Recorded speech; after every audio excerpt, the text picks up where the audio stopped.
Hello friends. देखिए, यहाँ पर 24 इंच का एलईडी टीवी है और सैमसंग का एलईडी टीवी है, देख सकते हैं यहाँ पर। और ये टीवी अभी डेड कंडीशन में मेरे पास आया है, तो ये कैसे इसको रिपेयरिंग करेंगे वो देखते हैं। तो यहाँ पर मैंने बैक कवर जो है यहाँ पर खोल दिया है यहाँ पर। तो बैक कवर खोलने के बाद इसके अंदर क्या प्रॉब्लम निकलता है, क्योंकि इसके अंदर जो बोर्ड है कॉम्बो बोर्ड है दोस्तों। ये कॉम्बो बोर्ड जो है, तो ये बोर्ड मतलब पावर सप्लाई इसके अंदर ही होता है, क्या अलग से इसको कुछ नहीं है। मतलब एक ही बोर्ड के अंदर देख सकते हैं यहाँ पर सब लगा हुआ है। तो ये बोर्ड के अंदर एक्चुअली ज़्यादा पावर आने की वजह से कस्टमर का कहना है कि ये जो मदरबोर्ड है ये ख़राब हो गया है। अभी इस कंडीशन में है कि इसका पावर लाइट भी इसका ऑन नहीं हो रहा है दोस्तों। तो इस टीवी को कैसे ठीक करना है, तो चलिए देखते हैं। तो आज के इस सेशन में, इस वीडियो में हम देखेंगे कि स्टेप बाय स्टेप कैसे इसको रिपेयर कर सकते हैं। स्टेप बाय स्टेप इसको कैसे हम इसको रिपेयर करने का हर एक तरीका आपको बताएंगे, हर एक नए ट्रिक्स इसके अंदर बताएंगे कि जो नए टेक्नीशियन होते हैं तो उनके लिए बहुत ही फायदेमंद होगा दोस्तों। ओके, तो चलिए इसको स्टार्ट करते हैं रिपेयरिंग करना और देखते हैं इसके अंदर क्या प्रॉब्लम निकल रहा है। ओके, तो सबसे पहले तो यहाँ पर हम मदरबोर्ड जो है ना उसको खोल लेते हैं। स्क्रू इसके जो है यहाँ पर 4 स्क्रू होंगे, तो उनको निकालना पड़ेगा, क्योंकि ये जो बोर्ड है ये हमें नीचे से भी चेक करना पड़ता है। तो सबसे पहले बोर्ड जो है उसको खोलते हैं। चलिए, यहाँ पर स्क्रूज मैंने खोल दिया। अभी यहाँ पर और एक स्क्रू दिख रहा है क्या? नहीं,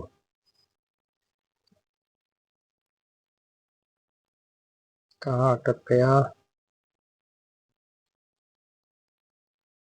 चलो, निकल गया। तो सबसे पहले इसके जो कनेक्टर वगैरह जो है ना उसको निकाल लेते हैं, क्योंकि आसानी हो जाएगी। और ये नीचे वाला जो प्रोटेक्शन है उसको भी निकाल देते हैं, जो प्लास्टिक का लगा हुआ है, क्योंकि वो निकालने के बाद ही हमें यहाँ पर काम करते आएगा। तो देखिए, यहाँ पर मैंने निकाल दिया। अभी देख सकते हैं यहाँ पर पावर सप्लाई में ये जो मेन कैपेसिटर दिख रहा है आपको, तो ये कैपेसिटर मेरे हिसाब से तो जल चुका है, मतलब फट चुका है। तो अभी दिखाता हूँ आपको एक बार फिर। सबसे पहले तो मैं यहाँ पर आपको वोल्टेज दिखाता हूँ, एसी वोल्टेज इन होते यानी। तो यहाँ पर देखिए, मैंने एसी वोल्टेज पर मल्टीमीटर को किया है सेट, और देख सकते हैं यहाँ पर अभी आप यहाँ पर एसी वोल्टेज 224 यहाँ पर आ रहे हैं। अभी इसके आगे जो है ना फ्यूज़ लगा हुआ है, जो फ्यूज़ ब्रिज रेक्टिफायर का वहाँ पर जाएगा। तो ये फ्यूज़ अच्छा है कि वो देख लेते हैं। तो ये फ्यूज़ के आगे हम चेक करते हैं, तो कोई भी वोल्टेज यहाँ पर नहीं मिल रहा है दोस्तों। इसका मतलब यही है कि इसका जो फ्यूज़ है वो शॉर्ट हो चुका है, फ्यूज़ उड़ गया है। देखिए, पीछे जो वोल्टेज मिल रहे, लेकिन आगे वोल्टेज नहीं मिल रहे दोस्तों। तो ऐसे कंडीशन में फ्यूज़ उड़ गया है, इसका मतलब ये होता है कि कभी कभी फ्यूज़ उड़ने का कारण अलग होता है, जो शॉर्ट सर्किट या कुछ हो जाता है, कुछ कंपोनेंट शॉर्ट हो जाते हैं, उसकी वजह से फ्यूज़ ख़राब हो जाता है। तो यहाँ पर देखिए, कंटिन्यूटी पर मैंने ले लिया है और फ्यूज़ देखिए वो शॉर्ट हो चुका है। अभी इसके अंदर जो फ्यूज़ क्यों ख़राब हुआ है, तो ये जो कौन कौन से कंपोनेंट उसके आगे है, तो उसको हमें चेक करना पड़ेगा। स्टेप बाय स्टेप यहाँ पर चेक करेंगे। तो सबसे पहले तो ये कनेक्टर वगैरह जो है उसको मैं निकाल देता हूँ, क्योंकि आसानी हो जाती है रिपेयरिंग करने के लिए। तो ये सब निकाल देता हूँ, ओनली मदरबोर्ड रखेंगे। तो यहाँ पर मैंने निकाल दिया सब। और यहाँ पर देखिए, ये देखिए यहाँ पर कैपेसिटर है, मॉसफेट है। यहाँ पर देखिए कैपेसिटर भी फटा हुआ है, देख सकते हैं पीछे से। और यहाँ पर ब्रिज रेक्टिफायर और मॉसफेट है। तो इनमें से कुछ पार्ट जो है वो शॉर्ट हो सकते हैं, और छोटे पार्ट उसके अंदर होते हैं आईसी वगैरह, वो भी शॉर्ट हो सकते हैं। तो क्या क्या शॉर्ट हुआ है ये स्टेप बाय स्टेप हम चेक करेंगे। तो सबसे पहले हमें चेक करना है ब्रिज रेक्टिफायर, जो कि डायोड को चेक करना है। तो यहाँ पर डायोड चेक करने के लिए यहाँ पर मैंने कंटिन्यूटी मोड पर ले लिया है। कभी डायोड शॉर्ट हो जाते हैं तो यहाँ पर हमें कंटिन्यूटी मिल जाएगी, लेकिन यहाँ पर चारों डायोड में कोई भी कंटिन्यूटी हमें नहीं मिली दोस्तों। इसके आगे हम चेक करते हैं कैपेसिटर को। तो कैपेसिटर को जब चेक करेंगे तो यहाँ पर हमें कंटिन्यूटी मिल रही है दोस्तों। ये देखिए यहाँ पर कंटिन्यूटी आ रही है। तो इसका मतलब ये है कि कैपेसिटर शॉर्ट होने के कारण भी फ्यूज उड़ सकता है। और भी आगे क्या यहाँ पर मॉसफेट है। मॉसफेट के बाजू में जो हम चेक करते हैं तो यहाँ पर हमें कंटिन्यूटी मिलती है कि नहीं देख सकते हैं। यहाँ पर भी कंटिन्यूटी हमें मिल रही है और देखिए यहाँ पर भी कंटिन्यूटी आ रही है। ये देखिए इसका मतलब क्या हुआ कि यहाँ पर एक तो कैपेसिटर के शॉर्ट होने के कारण यहाँ पर कंटिन्यूटी आ सकती है, या तो मॉसफेट भी शॉर्ट हो सकता है। तो यहाँ पर हमें सबसे पहले करना क्या पड़ेगा दोस्तों कि यहाँ पर जो कैपेसिटर होता है ना उसको बाहर निकाल के हमें फिर से मॉसफेट के ऊपर चेक करना पड़ेगा कि कंटिन्यूटी आ रही है या नहीं आ रही है। तो अभी देखिए यहाँ पर मैं जो कैपेसिटर है उसको मैं किट के बाहर निकालने की कोशिश करता हूँ, क्योंकि यहाँ पर कैपेसिटर जो है वो चिपका हुआ है पहले से ही। ओके, तो ये कैपेसिटर इसको निकालने के बाद हम चेक करेंगे कि कंटिन्यूटी आती है या नहीं आती है। ओके, तो चलिए यहाँ पर थोड़ा सा टाइम लगता है लाइव जो काम चेक करने में, तो वहाँ पर थोड़ा सा टाइम होता है। चलिए कुछ बात नहीं। तो चलिए मैं कैपेसिटर जो है ना उसको बड़ा शोल्डर से निकाल लेता हूँ, क्योंकि छोटे शोल्डर से काम नहीं कर रहा है। तो अभी जो मेरे पास 50 वाट का भी शोल्डर है तो उससे मैं ये काम करवाता हूँ, क्योंकि ये जो ड्यूल पीसीबी होती है ना यहाँ पर इसमें छोटा शोल्डरिंग काम नहीं करता, तो उसके लिए दोनों भी रखना पड़ता है। तो यहाँ पर 50 वाट का शोल्डरिंग है, यहाँ पर मैंने लगाया तो तुरंत अभी पिघलने लगा है। देखिए तो यहाँ पर एक कैपेसिटर जो है यहाँ पर मैं निकाल दिया है। यहाँ से एक पॉइंट बाकी है।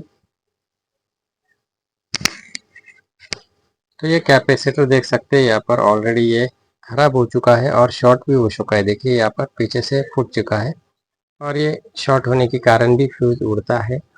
और वहाँ पर ये शॉर्ट होने के कारण भी जो मॉसफेट है वहाँ पर भी शॉर्टिंग दिखाई देती है। लेकिन अभी कैपेसिटर को निकालने के बाद कभी हमको मॉसफेट के ऊपर कंटिन्यूटी मिलती है तो मॉसफेट शॉर्ट है दोस्तों, नहीं मिलती है तो ओके है। ओके, तो चलिए एक बार फिर चेक करते हैं यहाँ पर कंटिन्यूटी आती है या नहीं आती है। तो आप देख सकते हैं यहाँ पर कंटिन्यूटी आती है या नहीं देखेंगे। तो मैं ठीक से लगाता हूँ यहाँ पर, क्योंकि थोड़ा सा अंदर पॉइंट है वहाँ पर। तो ये देखिए यहाँ पर मैंने कंटिन्यूटी मोड पर कर लिया है मल्टीमीटर को, और यहाँ पर मैं एक बार और चेक करता हूँ। तो देखिए एक साइड के बाजू में हमें कंटिन्यूटी आ रही है दोस्तों।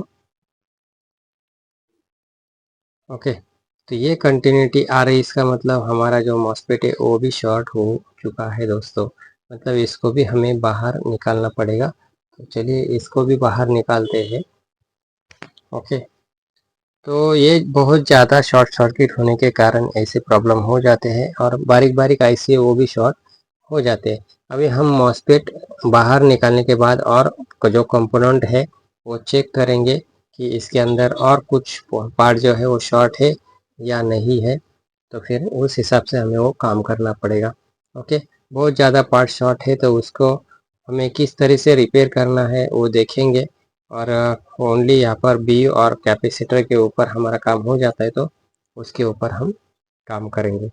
तो यहाँ पर देखो दोस्तों कि मैंने मॉसफेट जो है ये बाहर निकाल दिया है, और ये बाहर निकालने के बाद ये देखिए यहाँ पर ये जो एक साइड के जो पॉइंट है ये शॉर्ट हो चुके हैं।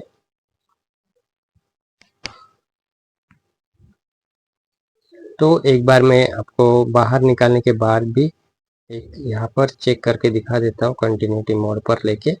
तो देखिए यहाँ पर ये जो मॉसफेट है ना, तो ये मॉसफेट देखिए शॉर्टिंग दिखाता है या नहीं।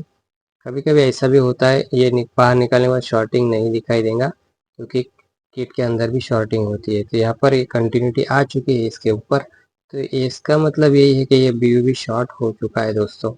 ओके, तो अभी यहाँ पर हमें करना क्या है कि इसके अंदर जो भी बारीक पार्ट उसके नीचे जो पार्ट थे यहाँ पर आईसी वगैरह है, जो 8 पिन का आईसी होता है, पावर आईसी, और वहाँ पर डायोड वगैरह होते हैं, वो भी हमें चेक करने पड़ेंगे, और रजिस्टर वगैरह है वो भी चेक करने पड़ेंगे। तो यहाँ पर जब डायोड के ऊपर ले रहे हैं तो डायोड भी वहाँ पर शॉर्ट हुआ है, और जो रजिस्टर है वो वहाँ पर कंटिन्यूटी आनी चाहिए, वो भी शॉर्ट हो चुका है दोस्तों। मतलब इसके अंदर बहुत सारे कंपोनेंट जो है वो शॉर्ट हो चुके हैं, और उसके जो 8 पिन का आईसी होता है, बारीक जो पावर आईसी, वो भी उसके अंदर शॉर्ट हो चुका है। मतलब ऐसा कोई भी पार्ट उसने नहीं छोड़ा जो शॉर्ट नहीं है इनपुट में। ओके, तो अभी यहाँ पर हमें करना क्या है कि इतने सारे पार्ट डालने से हमें यहाँ पर दूसरा तरीका अपनाना पड़ेगा। वो कौन सा तरीका है वो मैं आगे बताऊंगा। तो सबसे पहले यहाँ पर हम हमारा प्राइमरी जो होता है वो ठीक कर लेते हैं, क्योंकि इसके अंदर सबसे पहले फ्यूज जो है खराब हो चुका है दोस्तों, और ये फ्यूज खराब होने के कारण आगे का जो कनेक्शन है वो बंद गिर गया है। अब सबसे पहले हमें ये चालू करने के लिए सबसे पहले फ्यूज का डालना बहुत ज़रूरी है। तो यहाँ पर पहले फ्यूज़ खोल लेता हूँ, उसके बाद दूसरा नया फ्यूज़ डालते हैं। ओके, तो यहाँ पर देखो ये जो फ्यूज़ है ना, उसको मैं सबसे पहले निकाल लिया, और यहाँ पर जो ये नया फ्यूज़ है वो मैं यहाँ पर डाल देता। पुराना फ्यूज़ यहाँ पर निकाल दिया मैंने। तो सबसे पहले स्टेप बाय स्टेप यहाँ पर हमें ठीक करना होगा। तो सबसे पहले फ्यूज़ खराब है, जहाँ से लाइन इन होती है वही हमारा फ्यूज़ खराब हो चुका है। तो फ्यूज़ सबसे पहले नया डालेंगे। उसके बाद हमें जो कैपेसिटर खराब हो चुका है, जो एसी टू डीसी करने में यहाँ पर जो ब्रिज रेक्टिफायर होता है वो भी अच्छा है। तो उसके आगे जो हमारा कैपेसिटर लगता है वो कैपेसिटर हमारा खराब हो चुका है, तो कैपेसिटर इसके बाद डाल लेंगे। ओके, तो यहाँ पर मैंने नया फ्यूज जो है वो डाल दिया है, और यहाँ पर कंटिन्यूटी देख सकते हैं आ रही है कंप्लीट। और अभी हमारा ये जो कैपेसिटर हमने निकाला था पुराना वाला, उसकी जगह पर नया कैपेसिटर डालने के लिए यहाँ पर हमें जो उसके पॉइंट्स होल है उसको साफ करना पड़ेगा। और उसके बाद ये देखिए यहाँ पर नया कैपेसिटर जो है 450 वोल्ट और 100 माइक्रोफैरड का यहाँ पर। तो ये कैपेसिटर यहाँ पर सोल्डरिंग कर देते हैं। ओके,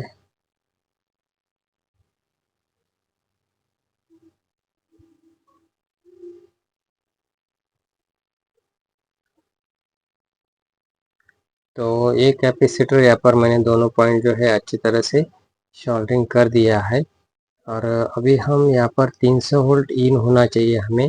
तो ये 300 वोल्ट यहाँ पर आते हैं कि नहीं वो भी चेक करेंगे, क्योंकि आगे का काम कैसे करना है वो हमको देखना पड़ेगा, क्योंकि यही तक हमारा 300 वोल्ट कंप्लीट आना चाहिए, तो ये हम आगे का काम अच्छी तरह से कर सकते हैं। ओके, तो सबसे पहले देखेंगे कि यहाँ पर 300 वोल्ट आता है कि नहीं।